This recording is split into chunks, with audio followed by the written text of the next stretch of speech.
Ahora sí. Bueno, como les comentaba, ya un poco sobre el final de la clase anterior, habíamos recordado un poco del teorema de Taylor para aproximaciones de orden 2.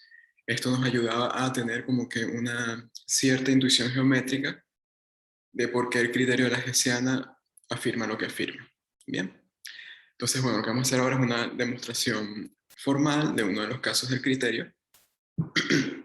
Y después vamos a adaptar ese criterio a una situación más sencilla para campos escalares de dos variables. ¿Okay? Entonces, bueno, no voy a escribir todo el criterio de nuevo, porque ya lo tienen. Vamos a escribir únicamente el caso que vamos a probar hoy. Y bueno, lo que no pruebe acá, los casos restantes van a estar en las notas del curso, ¿ok? Entonces no se están perdiendo de nada, pero es bueno que hagamos un poquito de demostraciones también para ver cómo se trabajan las ideas que vamos a estar estudiando en este curso. Bien, ok. Entonces, ¿ven ahí?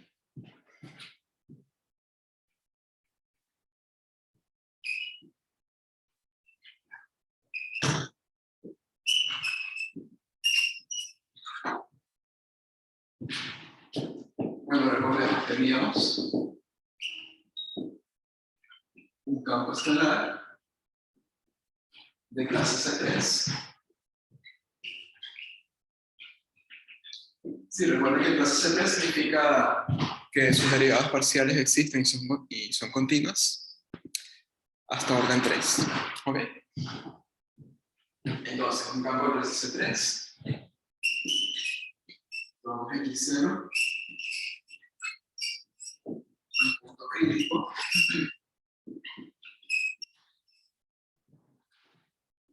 En el interior de U.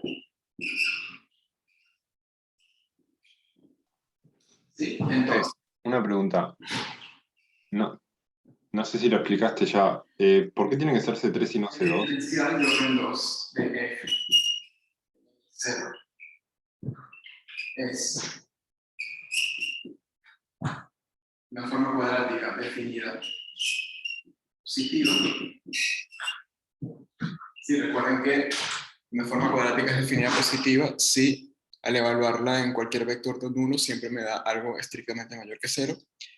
Y eso a su vez, por el, ¿cómo se llama? El criterio de clasificación de formas cuadráticas, es equivalente a pedir que los valores propios de la matriz de representación de la forma cuadrática, sí, recuerden que en una matriz simétrica, son todos positivos. ¿Ok? Martín, se pide C3 para poder aplicar Taylor de orden 2. Básicamente es eso. Bien. Ok, entonces, recuerda que les decía, esto era equivalente a que la hessiana de X0 tiene valores propios positivos. O mejor dicho, todos sus valores propios.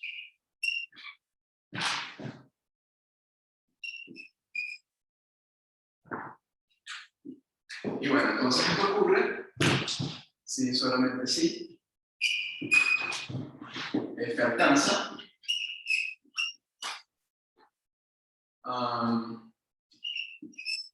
un mínimo relativo en X0. Bien. Bueno, entonces vamos a demostrar eso que está ahí, ¿ok? Ya, permítame un segundo. En este lado del pizarrón hay un reflejo de la ventana, ¿ok? Entonces, denme un segundito que voy a bajar la persiana para que se vea mejor lo que escribo ahora, ¿ok?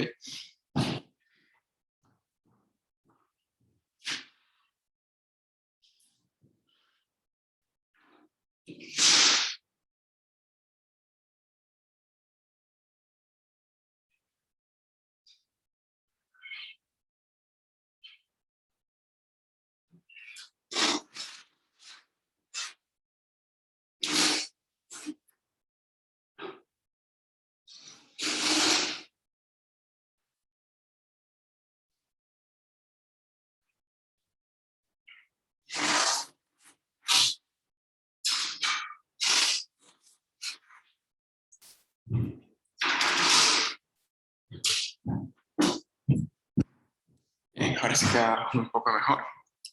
Ok, entonces, ¿qué les iba a comentar? Voy a anotar un lema que no lo vamos a probar, ¿sí? Es un poquito técnico, es un lema, es medio extraño porque es un resultado que corresponde a GAL2, pero se demuestra con cosas de cálculo, a saber, con el teorema de Weierstrass. Yo igual les dejo la prueba en las notas por si la quieren mirar, pero para no hacer esta demostración tan técnica, digamos así, simplemente vamos a asumirlo, ¿ok? Lo vamos a usar nada más como una herramienta para probar lo que más nos interesa, que es realmente el criterio de la hessiana. Bien. Entonces, el lema dice lo siguiente.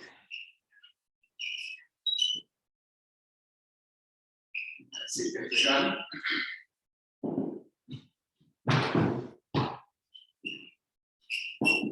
si tenemos U de Rn en R, una forma cuadrática,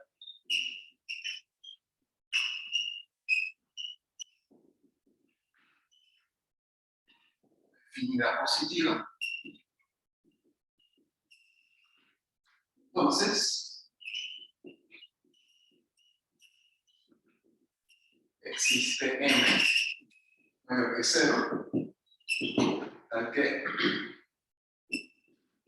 forma cuadrática evaluada en X es mayor o igual a M por la norma de X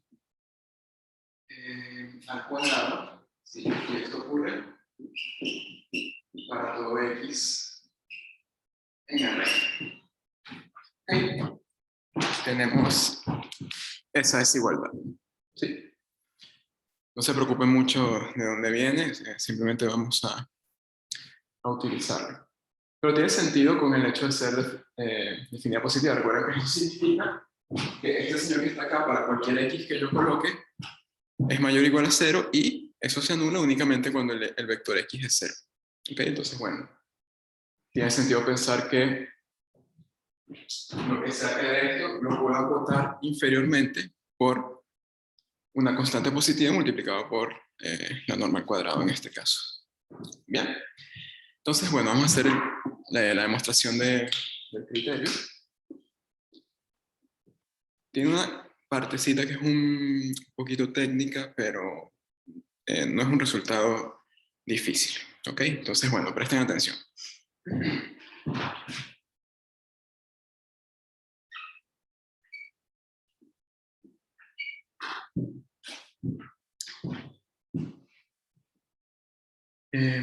Bien.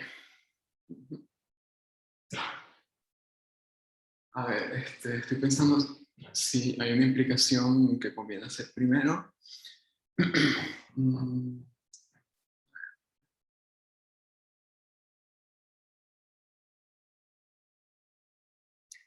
Bien, no, creo que la equivalencia se puede probar de un solo golpe, por así decirlo, ¿ok?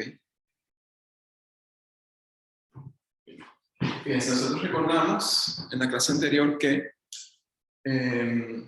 uno puede aproximar esta función en un entorno de x0 a través de un polinomio de Taylor de orden 2. En ese polinomio de Taylor está involucrado ese diferencial de orden 2, ¿ok? Si me acuerdan, teníamos esto, f de x0 más el incremento menos f en x0, ¿sí?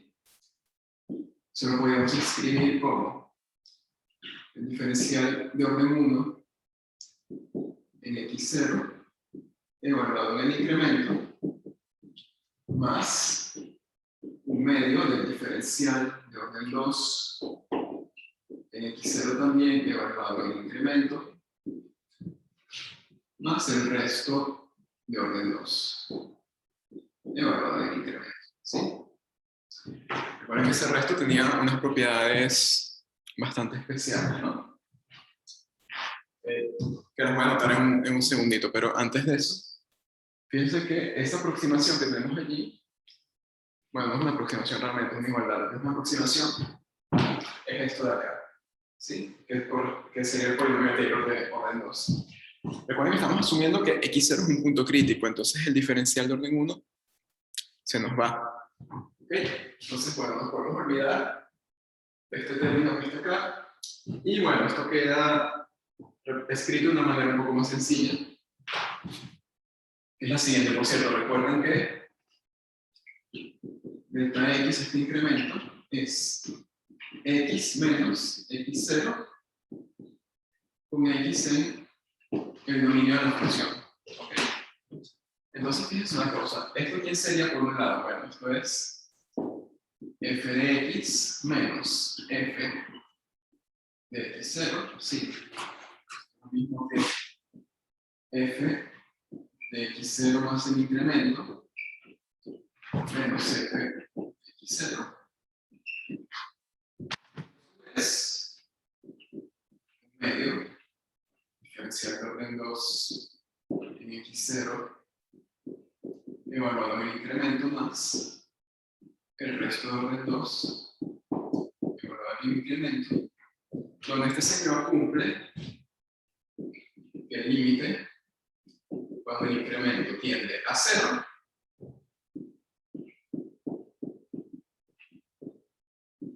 de e dividido por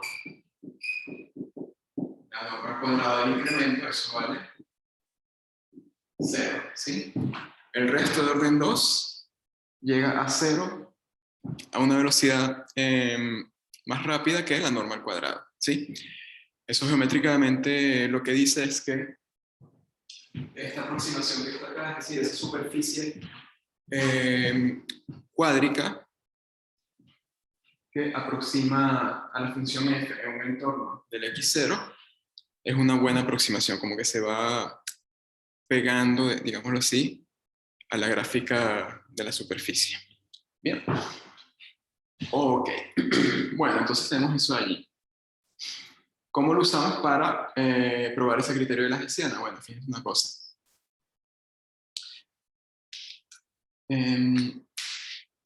Si hacemos la implicación directa,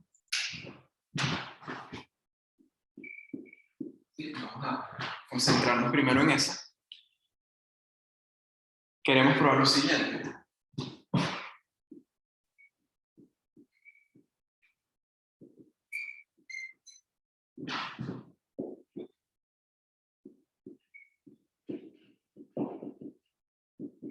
Como queremos ver que en x0 se alcanza un, ¿cómo se llama?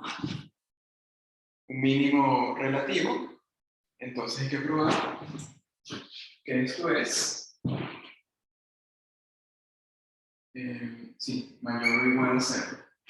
¿Okay? Es decir, f de x0 menor o igual a f de x. Pero, ¿en dónde va a estar x? ¿Va a estar en todo el dominio? No necesariamente, ¿sí? Porque es un extremo relativo. Entonces el x va a estar en algún entorno de x0 que ya vamos a construir quién es. ¿Okay?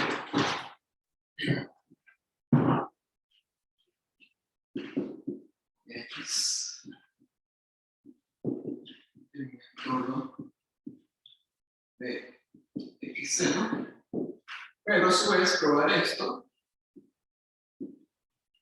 es equivalente a probar que f de el incremento más x0 menos f de x0 es mayor o igual a 0 con delta x en un entorno de el vector 0. ¿Por qué esto es equivalente a esto? Bueno, porque el incremento está definido así, como la diferencia entre x menos x0. Entonces, ¿qué quiere decir que x esté en un entorno de x0? Bueno, que x se va acercando a x0, ¿sí? En términos del incremento delta x, ¿qué significa eso? Que el incremento se va haciendo cada vez más chico, es decir, ese señor incremento está en un entorno de 0, ¿ok? Por eso les digo que probar esto de acá es equivalente a esto de acá. ¿Y por qué lo queremos probar así y no así? Bueno, porque el lado derecho de esta igualdad, esto que está acá, lo tenemos todo expresado en términos del incremento, ¿ok? Entonces nos viene como que un poco más fácil trabajar con el incremento en lugar de usar el punto X. ¿Me siguen hasta ahora? Sí. ¿Sí?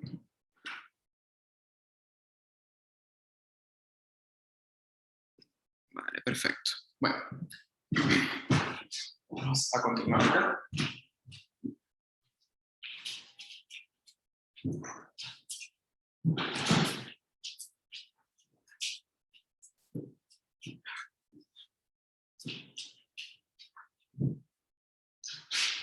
Bueno, acabo de borrar el...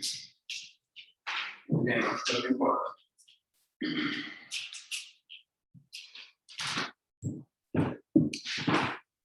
Bueno, ok. Entonces vamos de nuevo con la que está acá. ¿Sí? Tenemos entonces,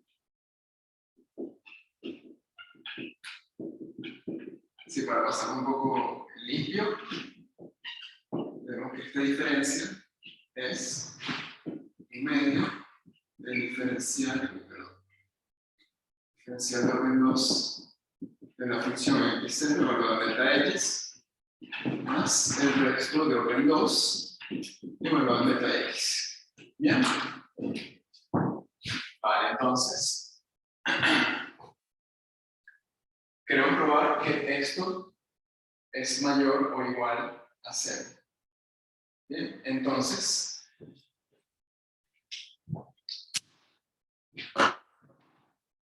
lo que vamos a hacer es tratar de acotar esta expresión o equivalentemente acotar esto por algo que sea mayor o igual a 0, ¿sí? Y esa cota la vamos a lograr usando el lema que les coloqué anteriormente y esta propiedad que está acá, ¿sí? No lo vamos a hacer todos juntos, vamos a hacerlo paso a paso, ¿ok? Entonces, primero, dice que este señor que está acá, ya les había dicho en la clase anterior, es una forma cuadrática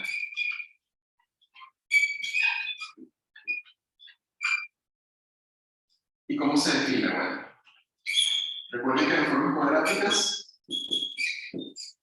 si uno las evalúa en un vector, uno lo que hace es tomar el vector, multiplicarlo por la matriz que representa la forma cuadrática, la matriz simétrica, en este caso es la hessiana, hessiana de punto x0, y esto a su vez uno lo multiplica por el traspuesto del incremento. ¿Sí?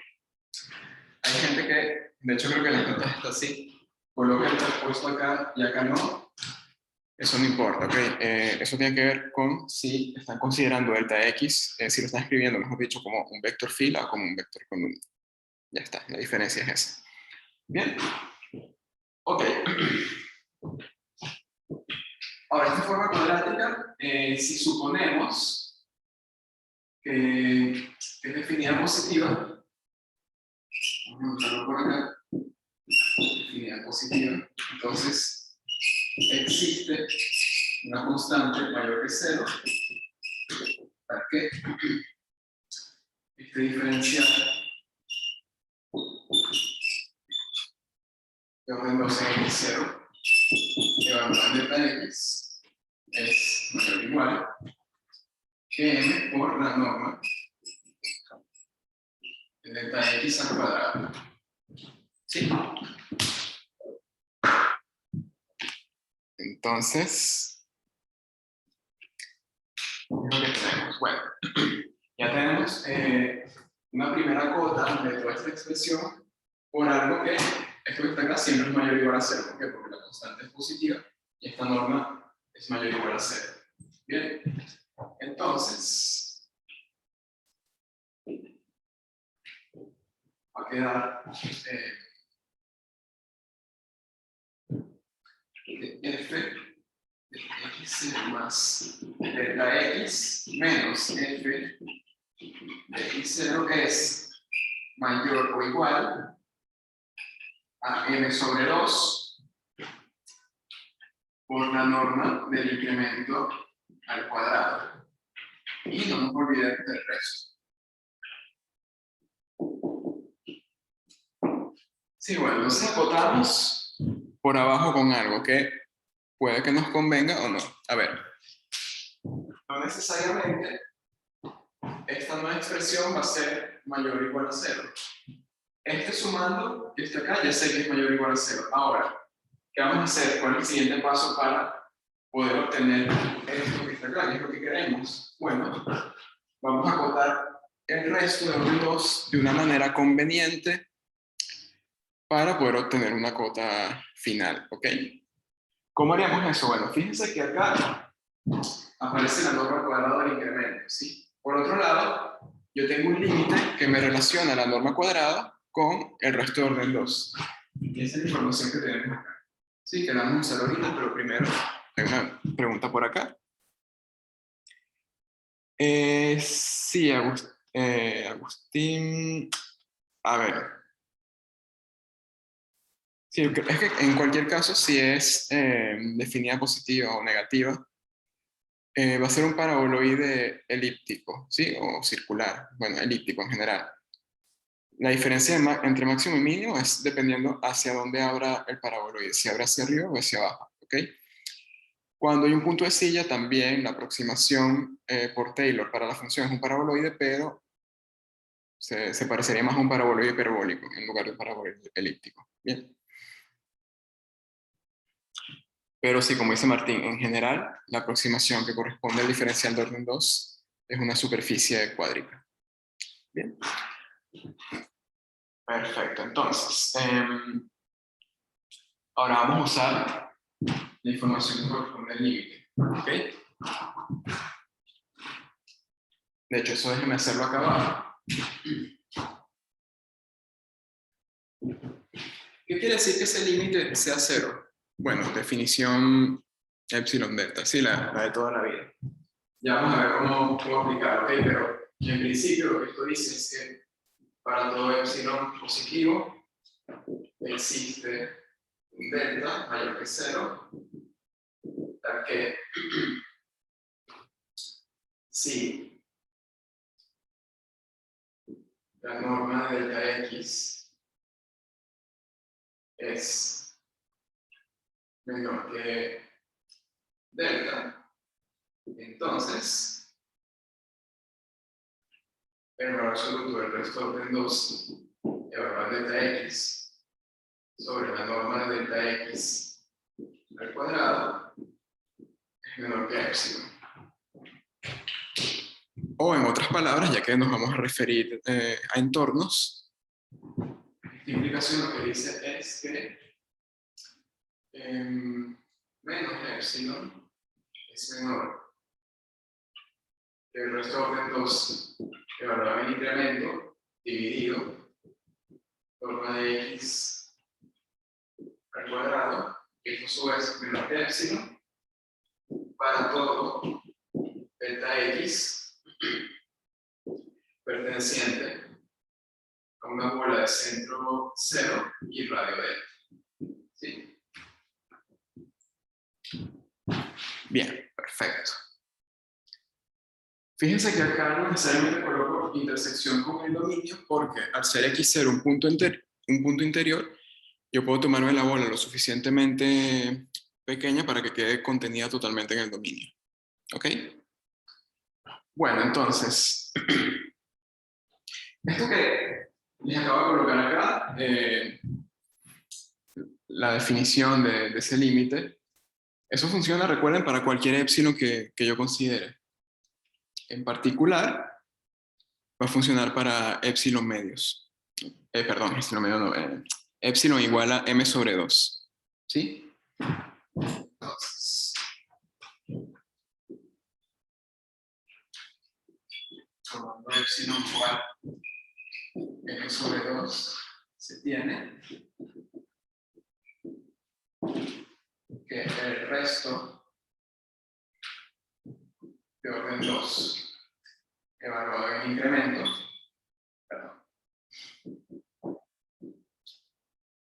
sobre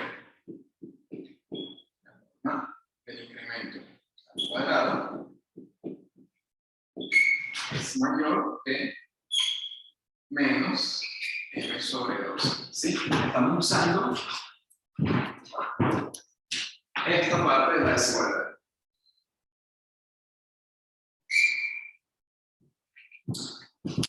Entonces, miren, ahora es donde viene la magia, ¿ok? Donde todo empieza a encajar.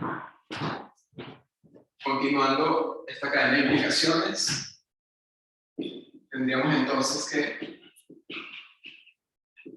esto más la norma del incremento menos f de x0.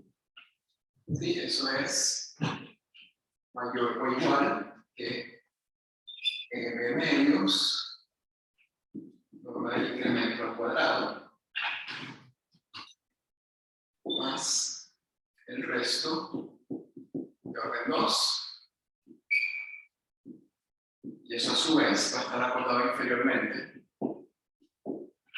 por este señor, que lo dejo como está, y esto está acotado por menos m medios por la norma del incremento al cuadrado. ¿Sí? Lo que hice acá fue despejar el resto de orden 2. Multipliqué por la norma al cuadrado y puedo acotar ahora por este término. Ah, pero miren, justamente acá tengo el inverso aditivo de esto. Y esto es igual a 0. ¿Ok? Ahora, recuerden que esto está ocurriendo en un entorno de 0, ¿sí? Es decir, con delta x acercándose a 0. El entorno específicamente es la bola de centro 0 y radio delta. ¿Ok? Entonces, por lo tanto, como al final todo esto termina siendo mayor que 0, vamos a tener f de x0 más delta x menos f de x0 es mayor que 0 con delta x en un entorno de 0. ¿Sí? Es decir, que la función f alcanza un mínimo relativo o local en el punto x0.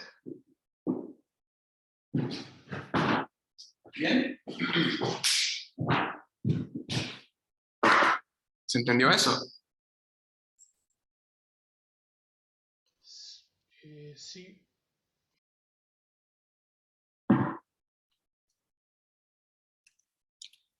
Yo no sé si algún alumno se habrá desmuteado en alguna oportunidad. Me acabo de dar cuenta que tenía el volumen muy bajo y quizás no lo escuché, ok, pero ya me fijé y ahora sí. Por cierto, me di cuenta también justo ahora de la cuestión del chat entre ustedes. Sí, me tienen que acordar siempre que iniciemos clases, ok, porque hay que configurarlo en cada sesión nueva. No es una cosa que se pueda configurar previamente en, ¿cómo se llama? En la reunión que ya tengo programada en el Zoom, ¿sí? Traté de buscarlo, pero no me aparecía nada. Entonces, bueno, ni modo, habrá que hacerlo cada vez que iniciemos la clase, ¿sí? Así que si se me olvida, me avisan y yo lo coloco y ya está. Bien. Ok, entonces, recapitulando un poquito, queríamos probar esto, que es justamente la definición de mínimo local alcanzado en x0, pero pasando esto al lenguaje de incrementos, sería equivalente a probar esto. Esto lo hicimos así porque esta expresión la podemos escribir de esta otra manera, que queda toda en términos de delta x. Y bueno, la cosa es que si queremos ver que esto es mayor o igual a 0, es lo mismo que ver que esto de acá es mayor o igual a 0, ¿sí? Esto lo agotamos inferiormente por algo mayor o igual a 0 usando ese resultado de GAL2, que es un resultado para formas cuadráticas definidas positivas, que se definía positivas la hipótesis que estamos usando en esa implicación, ¿ok? Entonces, bueno, asumiendo eso, esto de acá lo podemos hacer. Bien. Y por otro lado, el resto de orden 2 lo acotamos por este término de acá usando simplemente la definición de este límite del cociente incremental que ocurre para el teorema de Taylor cuando lo consideramos en su versión orden 2, por así decirlo. ¿Ok?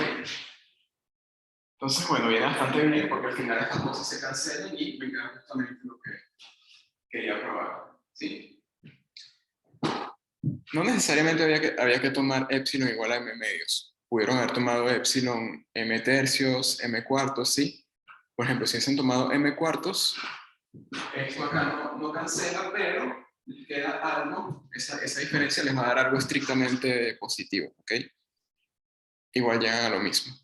O pueden tomar, si no lo ven así, por ejemplo, ustedes dicen aquí al ladito, bueno, sea epsilon tal que, epsilon es menor o igual a m sobre 2, ¿ok? Y de esa forma, esta resta siempre les va a quedar positiva o en su defecto 0. Bien, recuerden que el epsilon que toman acá para trabajar no tiene por qué ser único necesariamente.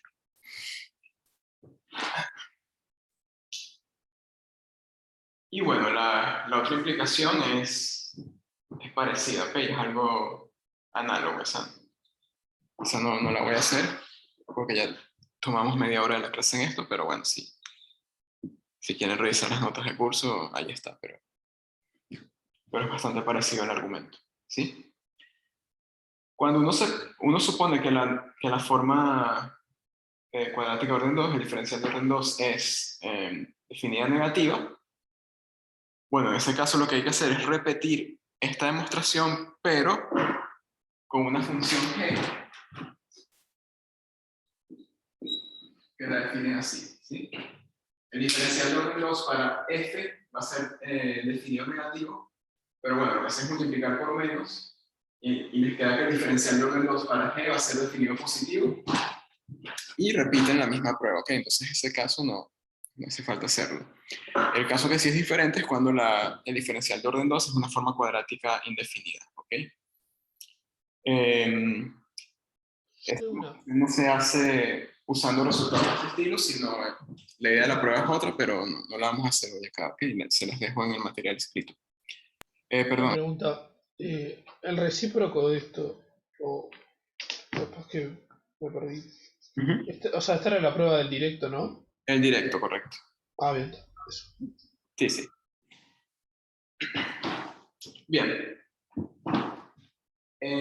Ok. Bueno, entonces esa sería la demostración del criterio de la Hessiana en el caso general cuando el campo escalar F tiene un número n arbitrario de variables, ¿ok? Yo les comenté que ese criterio tiene una versión más sencilla para el caso donde el campo escalar tiene solamente dos variables, que es el caso que les aparece mayoritariamente en los prácticos y en los parciales viejos, por ejemplo. Aunque, ojo, en el práctico tienen alguno que otro ejercicio donde trabajan con campos escalares de 3 variables, ¿ok? Así que, repito, el resultado que voy a colocar a continuación se puede aplicar únicamente cuando la función tiene 2 variables, ¿sí? De resto, no. Entonces, bueno, voy a anotar el enunciado y les voy a explicar por qué eso ocurre, ¿ok? Sí, sería como una especie de demostración. Y una vez terminemos eso, vamos a trabajar con ejemplos hasta el final de la clase. Bien.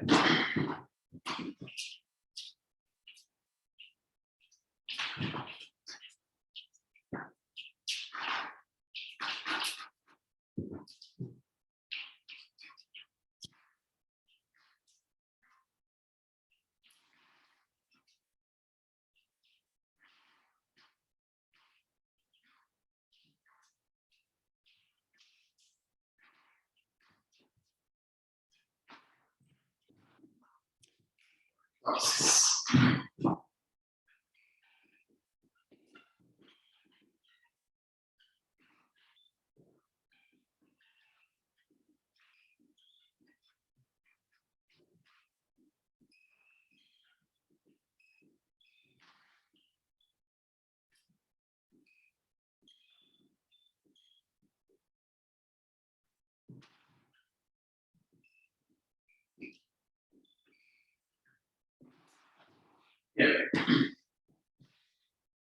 nuevamente un campo escalar, pero con dominio en R2.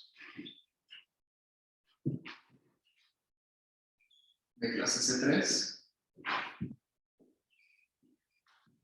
0, un punto crítico. En el interior de U. ¿Sí? Entonces, bueno, vamos a tener que se cumplen las siguientes afirmaciones. No, José, el recíproco, perdón, no me había hecho la pregunta, el recíproco no lo vamos a probar, pero está en las notas, ¿ok? Y el razonamiento es parecido. Entonces, si quieren, lo piensan ustedes un rato y si no les sale, en las notas está la prueba. Bien. Ok. Bueno, cuando la función alcanza un mínimo relativo en X0. Bueno, cuando ocurre lo siguiente. Si el determinante de la hessiana de f en X0 es mayor que 0 y la traza de la hessiana en X0 también es mayor que 0, entonces f alcanza mínimo relativo en X. ¿Sí? Si tengo determinante y traza positivas, entonces el tipo de extremo que estoy alcanzando en el punto X0 es un mínimo local. ¿Sí? Para máximo local es parecido, solo que la traza queda con signo negativo. Si el determinante de la hessiana es positivo y la traza negativa, entonces f alcanza máximo relativo en X0. Bien. ¿Qué más puede ocurrir? Bueno, si estamos estudiando los signos del determinante de la traza, bueno, ya tenemos todos los casos posibles cuando el determinante es positivo. Bien, ahora, ¿qué puede ocurrir además de que el determinante sea positivo? Que el determinante sea negativo. ¿Okay? Cuando eso ocurre, ya no me preocupo por la traza y con determinante negativo es suficiente para afirmar que en X0 la función presenta un punto de silla. Bien.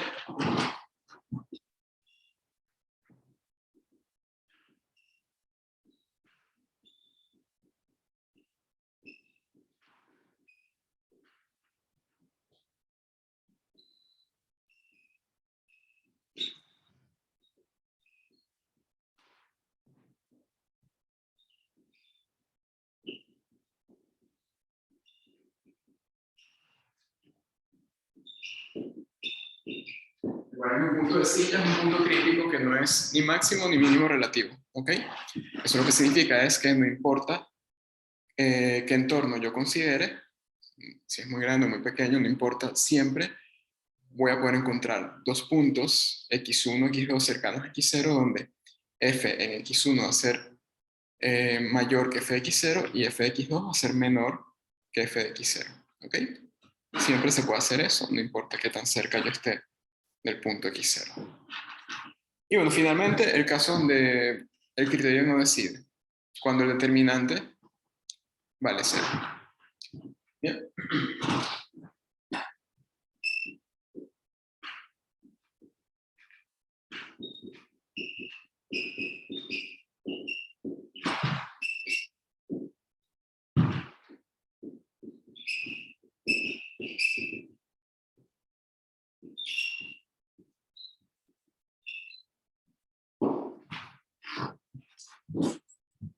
Vale, perfecto.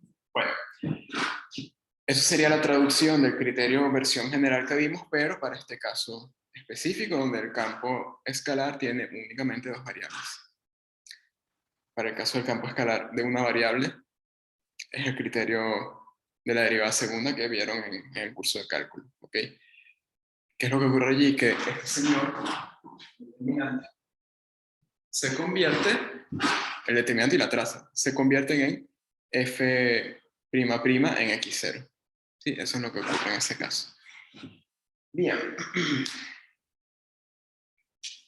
Ok, entonces, bueno, vamos a borrar acá y... Profe, Perdón, ¿sí? dice determinante mayor que 0 y TN.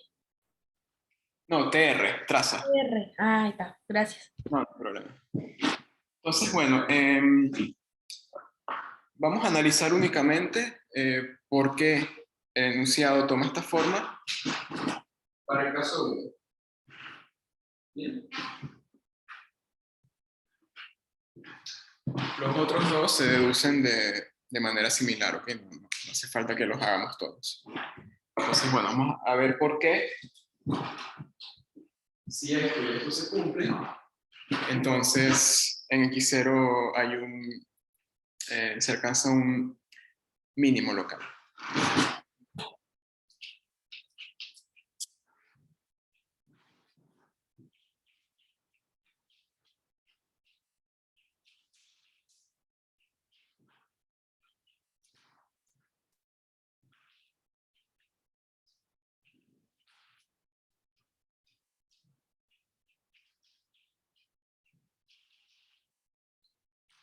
Ok. Bueno, vamos a suponer entonces que el determinante de la hessiana es positivo y la traza de esa misma matriz hessiana también es positivo. ¿Ok? Bien. ¿Qué queremos ver? Bueno, queremos ver que en X0 se alcanza un mínimo local. ¿Sí? Bueno, nosotros ya probamos el criterio general. ¿Sí? Lo que acabamos de hacer ahorita. ¿Cómo se demuestra que en X0 se tiene mínimo local? Bueno, probando que el diferencial de orden 2 es una forma cuadrática definida positiva. O equivalentemente, demostrando que todos los valores propios de la hessiana son positivos. Eso último es bastante fácil de hacer para el caso de dos variables. Allí, la matriz hessiana va a ser una matriz pequeñita de orden 2. ¿Sí? Y, bueno, no, eso todavía no se les pregunto. ¿Okay? A ver, recordemos. La hessiana de f en x0 esta matriz.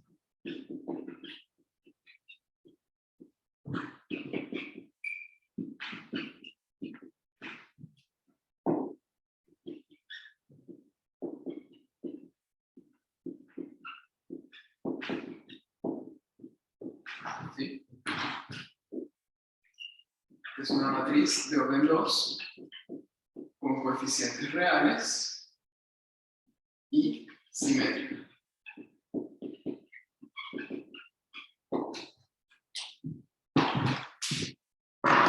Ok, vamos a ver si se acuerdan de Galdós. ¿Qué propiedad tienen las matrices simétricas bueno, de cualquier orden en general, pero en este caso orden 2? Matrices simétricas y con coeficientes reales.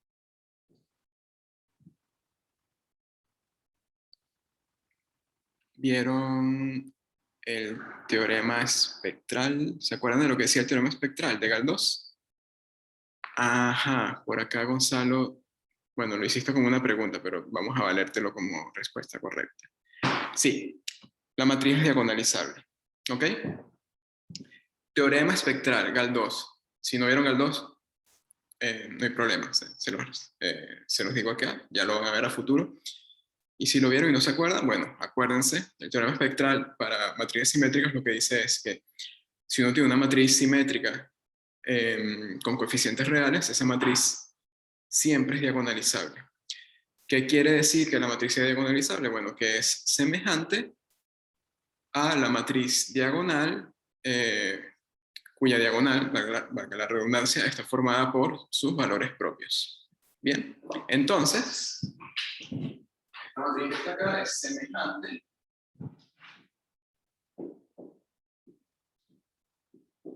a esta. ¿Sí? Donde lambda 1 y lambda 2 son los valores propios de la hessiana. Bien. Ok. Si yo tengo dos matrices semejantes, ¿cómo son sus determinantes? A ver, ¿quién se acuerda?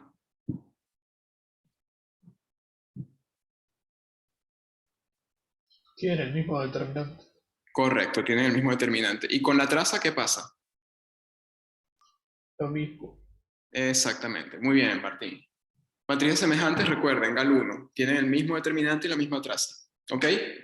Entonces, como esto es semejante a esto, vamos a tener que el determinante de la hessiana es igual al determinante de esta matriz diagonal. ¿Pero qué es el determinante de la matriz diagonal? Lambda 1 por lambda 2. ¿Sí? Y por otro lado, la traza de la hessiana x0 va a ser la traza de esta matriz diagonal. La traza se define, recuerda, en la suma de las entradas de la diagonal. En este caso es lambda 1 más lambda 2. Ahora estamos suponiendo que estos dos números son positivos. Y recuerden, queremos ver que los valores propios son positivos para poder concluir que la forma cuadrática es definida positiva y por lo tanto en x0 se tiene mínimo local. Bien, entonces tenemos además que esto es positivo y es positivo. ¿Okay? Bueno, y esto implica que lambda 1 es positivo y lambda 2 es positivo. Tengo dos números reales, lambda 1 y lambda 2, cuyo producto es positivo y su suma es positiva. Eso forzosamente implica que ambos son positivos. ¿Por qué? Bueno, vamos a analizarlo un poquito. Si lambda 1 por lambda 2 es positivo, entonces esos dos números son o positivos o negativos al mismo tiempo, si no van a tener signos diferentes. Supongamos que los dos son negativos, a ver qué ocurre. Si los dos son negativos, la suma da negativo, pero la suma es la traza. Y por otro lado, estamos suponiendo que la traza es positiva. Entonces, en ese caso, descartado. Por lo cual, lambda 1 y lambda 2 tienen que ser positivos. ¿Estamos de acuerdo? Sí. ¿Sí? ¿Me siguen los demás? Sí, yo tengo una duda de cómo sabes que la matriz hessiana es simétrica. Capaz que en esa parte me perdí, no presté atención. Ah, ok, sí, no hay problema. Sí, es muy importante la hipótesis de que la función es C3, ¿ok? A ver, C3, por un lado, es para aplicar todo lo que vimos antes, lo del desarrollo de Taylor de orden 2. Una acotación sobre eso. Hay versiones del teorema de Taylor de orden 2 donde piden C2. Otros autores piden C3. Lo que pasa es que con C3 uno puede dar una fórmula sobre cómo calcular el resto. ¿Okay? Bueno, eso es una curiosidad que les menciono. A nosotros no nos interesa calcular el resto, sino la propiedad esta del límite del cociente incremental.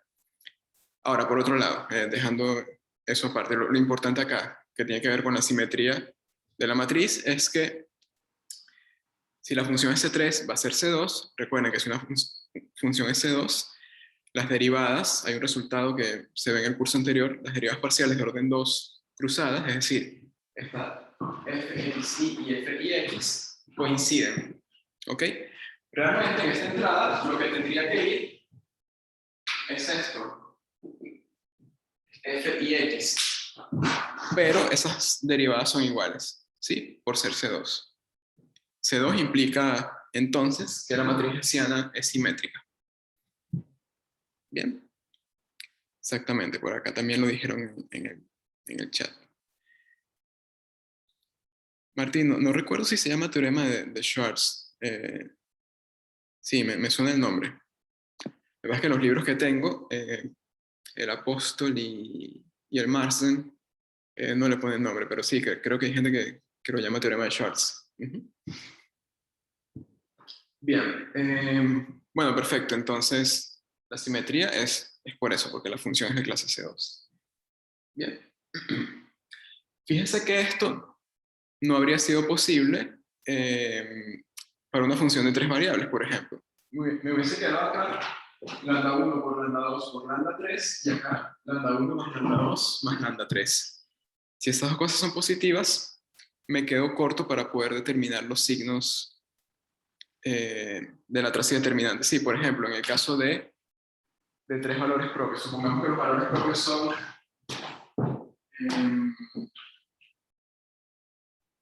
por ejemplo 5 menos 1 y menos 1, ¿sí? Puede repetirse, es decir, puede haber multiplicidad mayor que 1. Entonces, en determinante, 5 por menos 1 da positivo. Y la traza da 3, que también es positiva.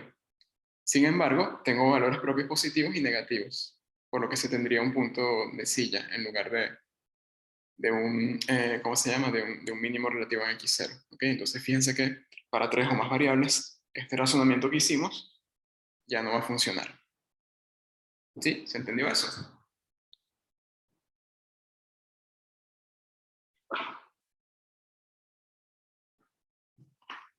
Bien, permítanme un segundito.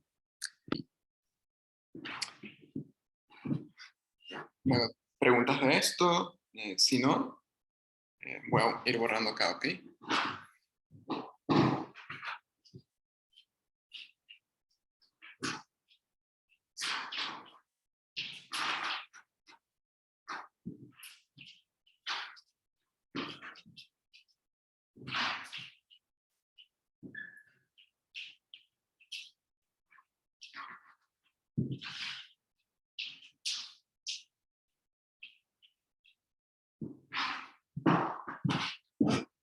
Bueno, el ejemplo es, aparece un ejercicio del práctico, el ejercicio 4, creo.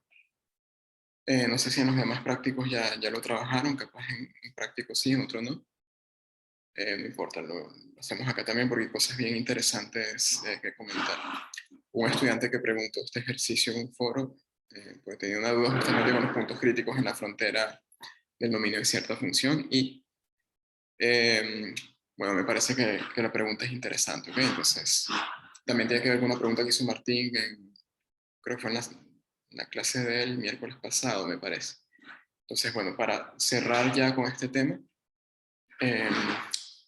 vamos a hacer ese estudio de puntos críticos en la frontera, un poco limitado, ¿ok? Pero no se preocupen porque más adelante, cuando veamos multiplicadores de Lagrange, vamos a tener un método más fuerte para calcular puntos críticos para clasificar puntos críticos en la frontera del dominio de una función. ¿Ok? Bien.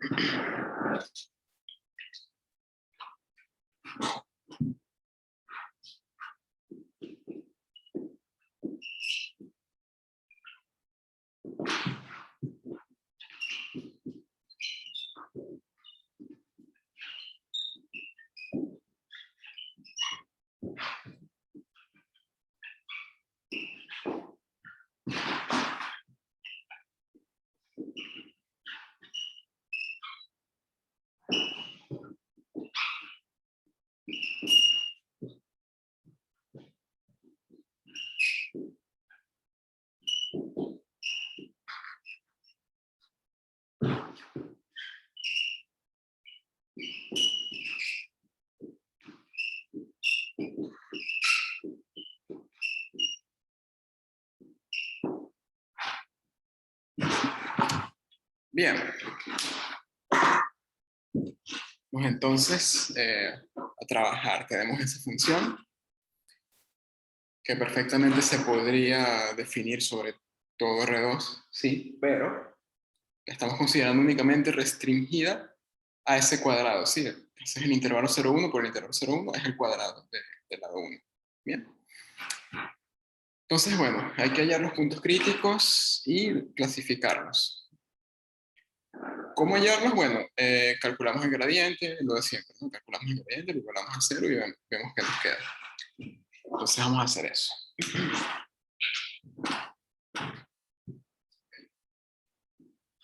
Solución.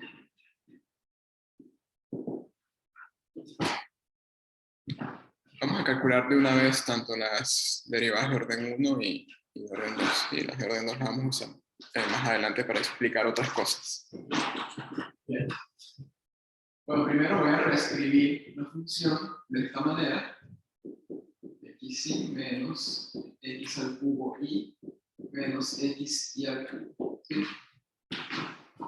¿Por qué? Bueno, para derivarla parcialmente de una manera más fácil. Bien. Entonces, la parcial respecto a x queda y menos 3x al cuadrado y menos y al cubo.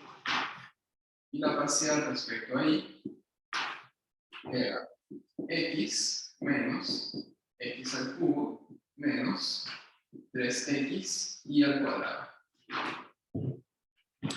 Después las igualamos a 0 y vemos cuándo ocurre eso.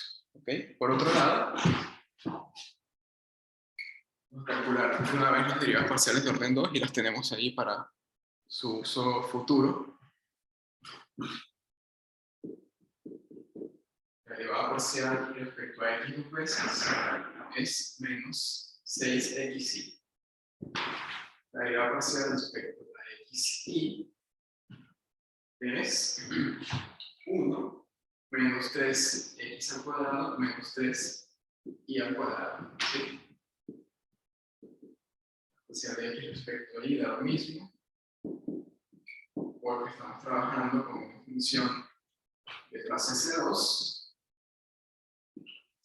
Y finalmente, la parcial respecto a y dos veces es menos 6xy. Bien. Es decir, que en general, para cualquier punto xy, la hessiana tiene esta forma. Menos 6xy, 1 menos 3x cuadrado menos 3y cuadrado, 1 menos 3x cuadrado menos 3y cuadrado, y menos 6xy. Bien. Al final, esa hessiana la vamos a evaluar únicamente en los puntos críticos que obtengamos, ¿ok? Como les adelanto, van a ser varios. Entonces es bueno tener ya determinada la expresión de manera general en función de x e y. ¿Ok? Bueno, ok, ahora vamos a preocuparnos por los puntos críticos.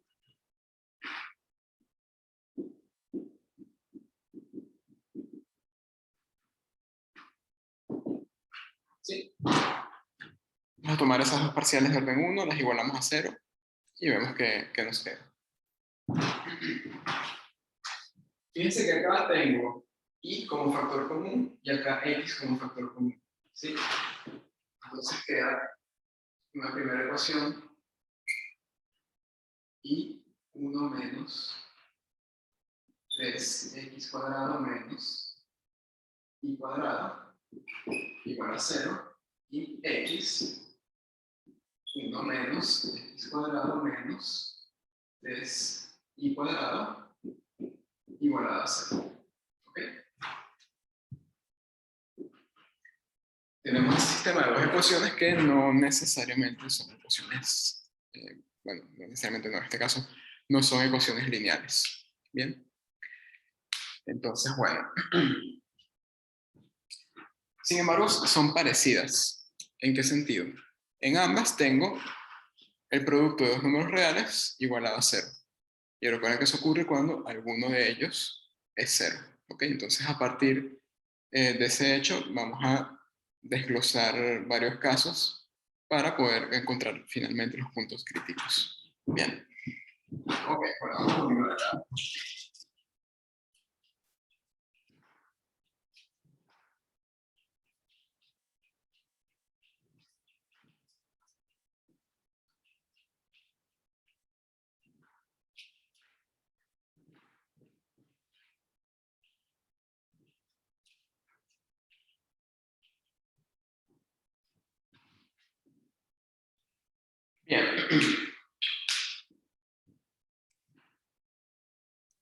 Caso 1, si x e y son ambos 0, ya está. Obviamente, esa elección de valores satisface la ecuación. ¿Ok? Entonces, bueno. X igual a y igual a 0. Ahí ya tenemos un primer punto crítico que es el 0, 0. Sí, vamos a llamarlo P1 igual 0, 0. Bien. Ahora vamos a tomar x igual a 0 e y diferente de 0. ¿Sí? Bueno. Si y es diferente de 0, entonces esto que está acá tiene que ser 0. Bien, entonces me queda 1 menos 3x cuadrado menos y cuadrado es 0. Pero estamos asumiendo que x es 0, entonces esto me queda 1 menos y cuadrado igual a 0. ¿Sí? Sí, y es igual a más o menos 1. Ahora, ¿con cuáles de esos y me voy a quedar? O si me puedo quedar con los dos, avísenme. A ver. O sea, te quedas con el Con lo que está positivo. en el U. Claro, porque está en U. Exactamente, exactamente.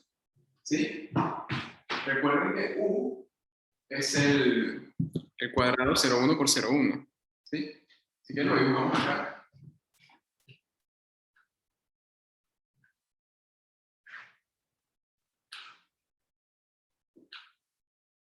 ¿Sí? Esto es el U. Y, bueno, el eje X, el eje Y. Menos 1 es la ordenada que está ubicada por acá. Entonces me salgo del dominio. Bien. Entonces, bueno, final me quedo únicamente por y igual a 1. Entonces este análisis arroja un segundo punto crítico que es el punto 0,1. Vamos a llamarlo P2. ¿Sí? Hay un tercer caso que es parecido, que es x diferente de 0 e y igual a 0. ¿Ok? Eso lo hacen ustedes, pero bueno, acá se tiene un tercer punto crítico que es el 1, 0. Bien.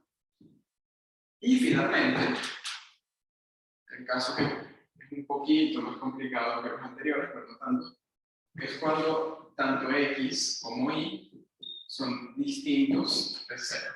¿Ok? Al ser ambos distintos de 0, yo puedo despejar acá y me queda un sistema de ecuaciones un poco más simple. ¿Sí? 1 menos 3x al cuadrado menos y al cuadrado igual a 0, por un lado, y por otro, 1 menos x al cuadrado menos 3 y al cuadrado igual a 0. Bien. Entonces, bueno, ¿qué puedo hacer acá? Bueno, puedo eliminar el 1, por ejemplo. Multiplico una de las ecuaciones por menos, se la sumo a la otra, simplifico un poco. Entonces me queda, si multiplico esto por menos y se la sumo a esta, me queda 3x al cuadrado, perdón, 2x al cuadrado menos 2 y al cuadrado igual a 0. El 2 lo puedo cancelar, me queda y cuadrado igual a x cuadrado, pero si eso ocurre, y es igual a más o menos x. ¿Sí? Bien. Entonces tengo dos rectas, y igual a x y igual menos x. Igual menos x la descarto, ¿ok? Porque esa es la recta que hace esto, y me queda fuera de u, salvo en el punto 0, 0. Pero el punto 0, 0 es un punto crítico que ya determinamos antes. ¿Ok? Entonces, bueno. La igualdad x, perdón, y igual menos x descartada. Entonces, nos queda que y es igual a x. Ahora, hemos terminado, ¿ok? Y es igual a x y satisfacen estas igualdades. Entonces puedo sustituir en cualquiera de ellas y determinar finalmente cuánto vale X y cuánto vale Y. ¿Ok? Vamos a tomar, por ejemplo, la primera. ¿Sí? Vamos a esto de acá. Hacemos Y igual a X. ¿Y qué nos queda? Bueno, 1 menos 3x al cuadrado menos x al cuadrado igual a 0. Es decir, 1 es igual a 4x al cuadrado. Y bueno, despejando me queda que x es más o menos 1/2. Pero no puedo quedarme con menos 1/2 porque el punto quedaría fuera de u. Entonces lo descarto y me quedo únicamente con x igual a 1/2. Y como y tiene que ser igual a x, entonces tenemos que y también es igual a 1/2. Y eso nos da un cuarto y último punto crítico, que es el punto 1/2, 1/2. Bien. Entonces tenemos 4 puntos críticos. El 0, 0, que lo llamamos, que ya no nos hace falta, P1. El 0, 1, por acá arriba, ese lo llamamos P2. El 1, 0, está por acá, lo llamamos P3. Y el 1/2, 1/2. Está por aquí. Y ese es el que estamos llamando P4. ¿Sí? De todos ellos, el único que es un punto interior es el P4. Los otros 3 me quedan sobre la frontera del dominio U. Y bueno, antes de que clasifiquemos esos puntos críticos que está allá, les pregunto, ¿se entiende todo hasta ahora? ¿Cómo hicimos esos cálculos? Fíjense que fue muy importante considerar el dominio en este caso, ¿ok? Si el dominio hubiese sido todos los reales, entonces, bueno, el conjunto de puntos críticos habría sido mayor.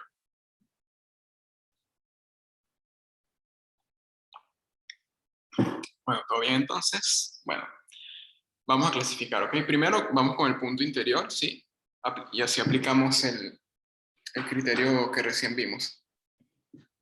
Como tengo la versión como tengo una función de 2 variables, puedo aplicar la versión correspondiente, ¿sí? Y ocuparme únicamente de traza y determinante de la matriz hessiana. Bien, bueno, esta no la vamos a borrar, la vamos a dejar ahí. Sí. Entonces ya lo vamos a quitar.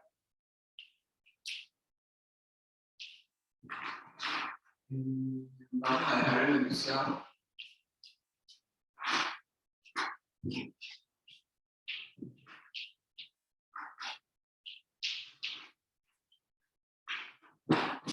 Y vamos a hacer ahora la clasificación, ¿ok?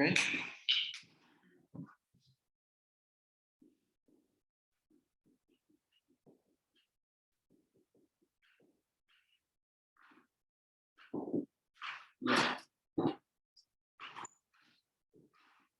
Trabajar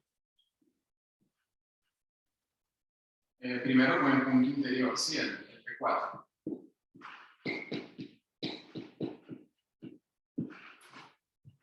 Bueno, ya sabemos que es un punto crítico. Ahora hay que ver cuánto da la hessiana para ese punto, ¿sí? Si la hessiana tiene determinante igual a 0, bueno, mala suerte, vamos a tener que buscar otra manera para clasificar el punto. Y si no, bueno, el criterio nos va a decir qué tipo de extremo local corresponde a ese punto crítico. ¿Ok? Bien. Entonces acá la hessiana aquí es.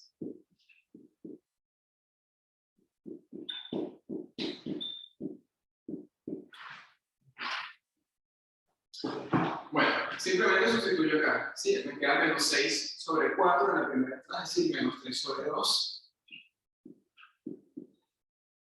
Acá también. Acá me queda 1 menos 3 sobre 4 menos 3 sobre 4. ¿Sí? Es decir, 1 menos 3 medios, lo que sería menos 1 medio. Lo mismo porque la matriz es simétrica. Bien. Separar aquí. Ok, entonces en este caso, ¿cuánto es el determinante de la hessiana de f en P4? Bueno, sería 9 sobre 4 menos un cuarto. Y bueno, eso da 8 cuartos. 8 cuartos es positivo. Bien. Entonces estoy en el caso donde voy a tener o máximo o mínimo relativo, ¿sí? Para poder decidir finalmente qué se tiene, bueno, vamos con la traza.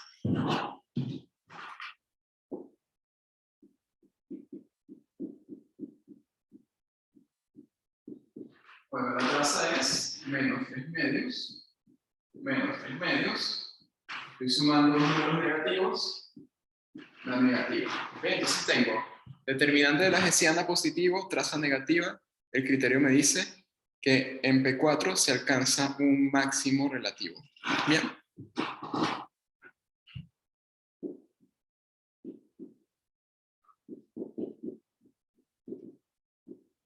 Entonces el criterio de la hessiana implica que F alcanza máximo relativo en P sub 4. Bueno, perfecto. Entonces ese punto está clasificado. Para clasificar puntos críticos en la frontera del dominio, ¿puedo aplicar el criterio de la hessiana? La respuesta es que no. ¿Ok? No se puede. Más adelante vamos a ver el método de multiplicadores de Lagrange, que eso sí nos va a poder clasificar los puntos críticos allí, en esas partes del dominio, pero con lo que tenemos hasta ahora, no, ese criterio funciona únicamente para puntos en el interior del dominio, ¿sí? Vamos a hacer un ejercicio para cerrar, así nos damos cuenta de que eso no se puede hacer, ¿sí?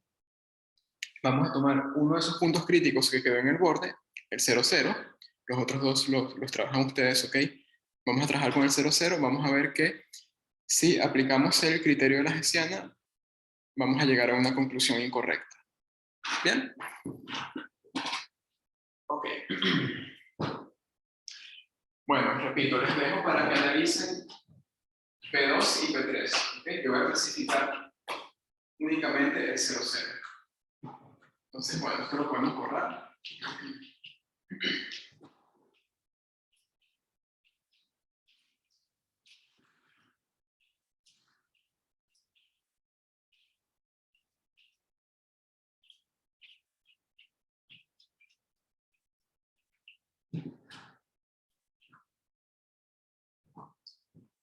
Entonces, el segundo caso de la clasificación. Perdón. 2.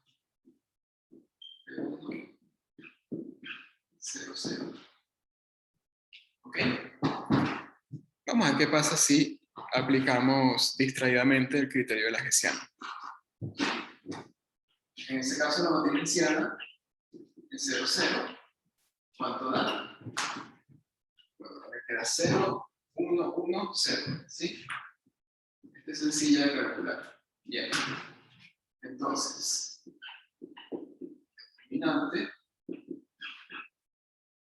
en este caso, da menos 1, es negativo. ¿Sí? Entonces, el criterio de la hessiana implica que en P0 se tiene un punto de silla.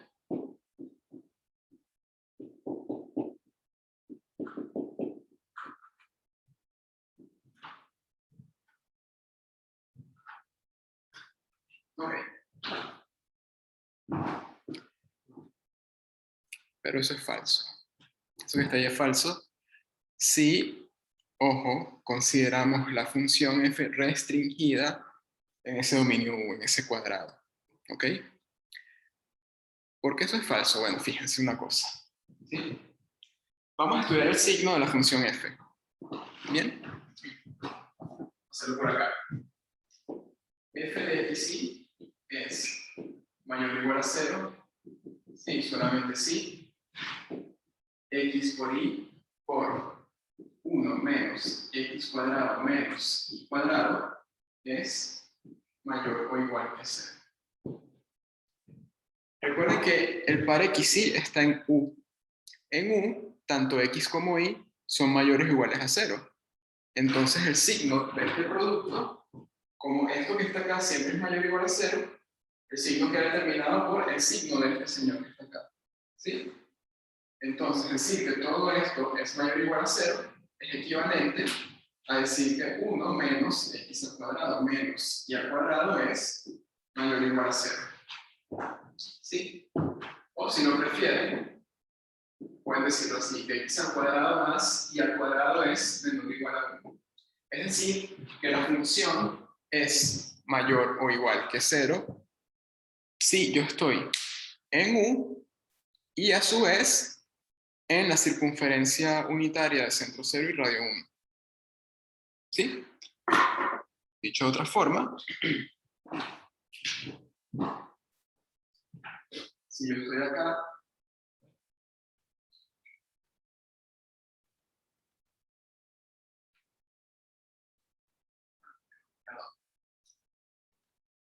quedó mal el arco de circunferencia.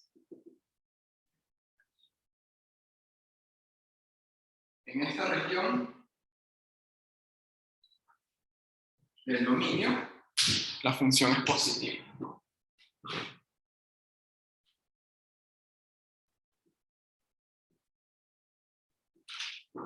¿Sí?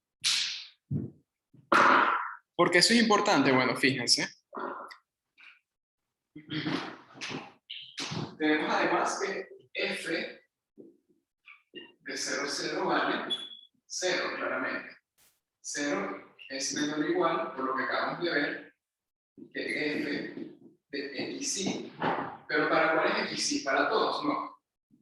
Para todo x e y perteneciente a u intersección la bola de centro 0, 0 y radio 1. ¿Sí? Es decir, en este entorno del punto 0, 0 intersectado con el dominio, f en 0, 0 la función alcanza un mínimo relativo. ¿Sí? Es decir, f alcanza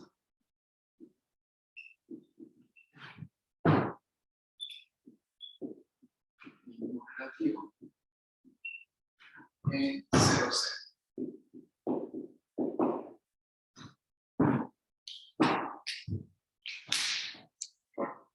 ¿Se entendió eso?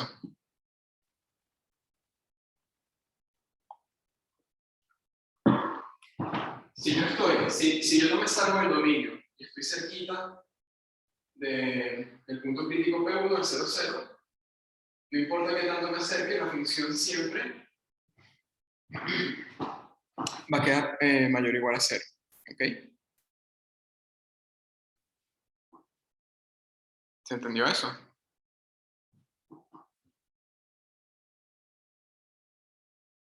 Sí, todos. Pero fíjense, el criterio de la universidad nos estaba diciendo otra cosa. Nos está diciendo que en ese punto había que puse P0. No era P0, era P1, perdón.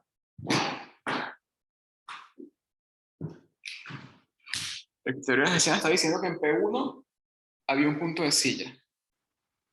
Entonces, ¿qué está pasando allí?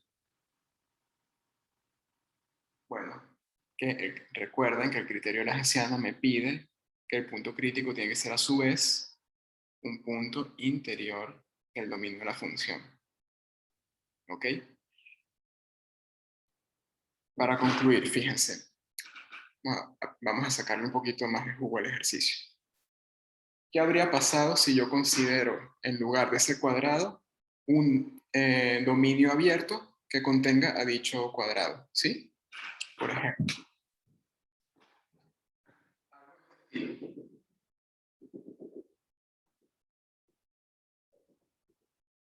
Sí, un dominio abierto que contenga 1. Ese dominio en la función va a seguir estando definida por la fórmula que tiene. ¿Ok? Ajá. Excelente el comentario de Daniel. Sí. Estamos considerando un conjunto abierto que contenga CU. Si quieren, consideren todo R2. Sí, la función está definida en todo R2. ¿Qué pasa cuando consideramos todo R2? Bueno, que en el estudio de extremos relativos, yo ahora puedo considerar estas regiones, acá, acá y acá, que no estaba considerando antes. ¿Ok? Entonces, por ejemplo, vamos a mejorar un poco acá. ¿Sí? Vamos a extender un poco el dibujo que tenemos aquí,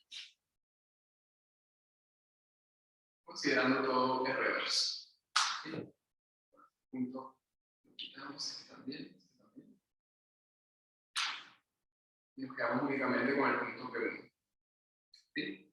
A ver, esto que está acá, que es la fórmula de la función f, también va a ser positiva en la bola de centro 0 y radio 1 y cuando tanto x como y son negativos. ¿Por qué? Porque en este caso el producto x e y queda positivo. ¿Sí? Entonces acá, de este lado,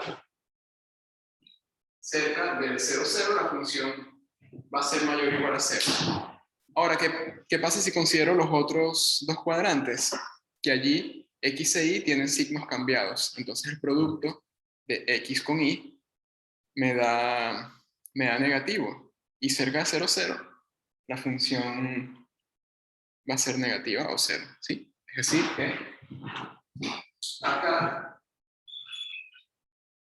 tengo la función negativa y acá la función negativa. ¿Sí? Recuerden que acá en el centro la función vale 0. ¿Sí? Si yo me acerco a 0, 0 por acá o por acá, tengo puntos con alturas estrictamente mayor que 0. ¿Sí? Pero si me aproximo por acá o por acá, puedo evaluar puntos con alturas estrictamente menores que 0. ¿Sí? ¿Qué comportamiento estamos teniendo entonces en 0, 0? El comportamiento que tienen los puntos de silla. ¿Bien? Entonces ahí sí tiene sentido el criterio de la hessiana. ¿Pero por qué? Porque al considerar todo R2, 0, 0, sí es un punto interior del dominio y al ser un punto interior no tengo la limitante que tenía antes en la frontera. Antes yo no me podía acercar ni por acá, ni por acá, ni por acá. Ahora sí. Entonces allí la conclusión de que en 0, 0 se tiene un punto de silla sí tiene sentido. Bien. Pero cuando nos restringimos, no necesariamente.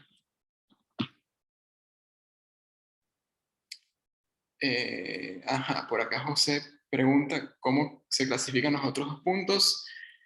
José, te lo dejo de tarea. Pero piensa en este dibujo. ¿Okay? Lo pueden sacar por allí.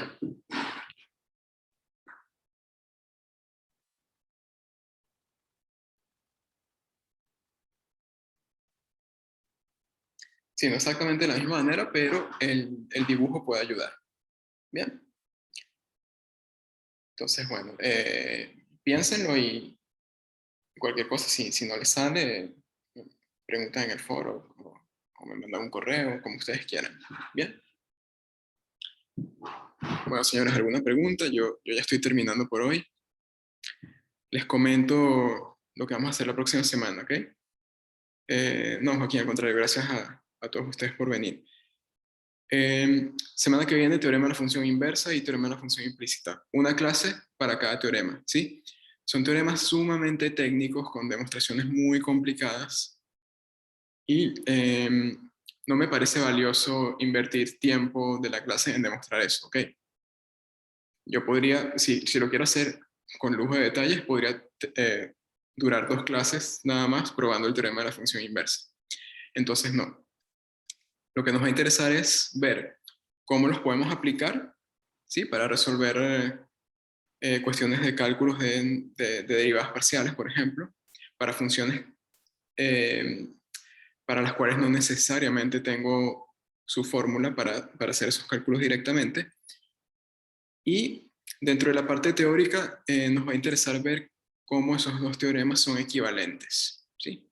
Eso sí lo vamos a hacer. La prueba de la equivalencia entre ambos teoremas no es difícil. Es un buen ejercicio para que practiquemos un poco la parte teórica del curso, digámoslo así. Entonces, bueno, eso sería el material de la clase que viene. Yo me despido por hoy. No he subido la clase anterior. Ahorita que llegue a la casa subo la del lunes y la de hoy, ¿ok? Para que ya tengan todas las clases completas. Y tengo que actualizar también las notas de extremos relativos, ¿sí? Y bueno, yo con eso concluyo. Bueno, que tengan buen fin de semana. Todavía les quedan algunas clases de práctico y teórico de mañana, si quieren ir al teórico de Ana. Entonces, bueno, sigan estudiando, ¿ok? No se duerman y dejen todo para última hora. Bueno, hasta luego. Muchas gracias. Gracias a ustedes.